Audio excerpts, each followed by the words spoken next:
洗好的大米用清水浸泡30分钟。排骨里加1勺淀粉，给它抓洗干净。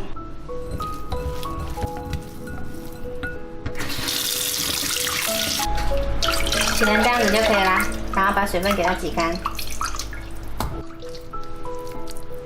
再加一点淀粉，2勺生抽，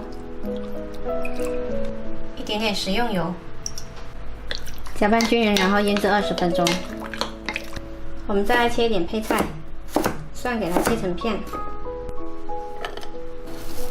洋葱切成4瓣，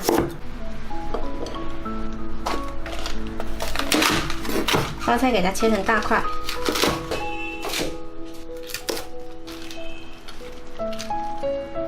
我们来准备一个砂锅，加入少许油，先加入蒜片炒香，再把排骨加进来。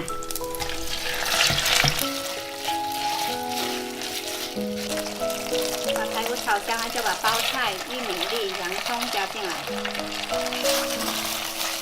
再给它翻炒一下，再来加入2勺蚝油，一点盐，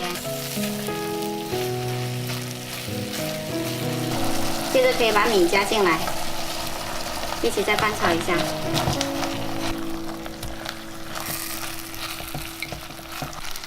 加入开水没过米面。 稍翻一下，才不会粘锅底。然后这个开水加进来呢，刚好没过材料就可以。煮开了之后就可以调小火，然后焖15分钟。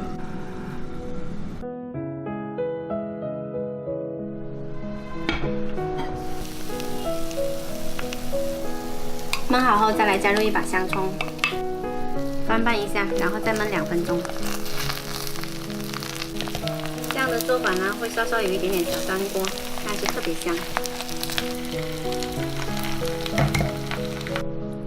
今天我们这款砂锅焖饭呢，做法特别简单，材料可以随意搭配，喜欢的话可以试一下。